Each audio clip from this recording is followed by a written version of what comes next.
धरणाचं पाणी होतं आणि हिरबळ कांदा लावलं पाण्यात आणि माझ्या पायात मोडला काटा आणि तिथंच विहिरी धाव बसून काटा काढला आणि लय टाच सुजली परतनं. आणि मग आमच्या नंदूबाई आल्या आणि मला गिरवीला नेलं.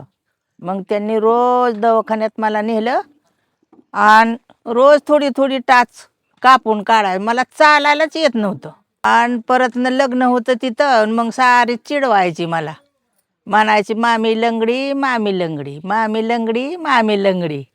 आणि परत इथं बी आमच्या चुलत्याचं लगीन होतं तर मला आमचं कारभारी म्हणलं चल घरी तुझ्या चुलत्याचं लगीन हाया. मी म्हणलं माझा इकडं जीव चाललाय आणि तुमच्या काय चुलत्याचं लगीन आणि काय, मी नाही येत म्हणलं, जावा तुम्ही.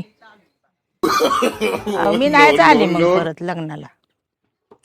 माझी टाच दुखत होती म्हणल्यावर ती काय झालं, सापाची गळ्याला काटा मला मोडला होता. त्याच्यामुळं माझी टाच सुजली होती आणि पिवळी जरद झाली होती. आणि ती काटा काढला होता तरी पण राहिलीच नाही, दुखत होती. मग 15 दिवस उली उली उली डॉक्टरने कातडं वरचं कापून ती मग बरं झालं. अशी बघ आमची पहिली हालत होती.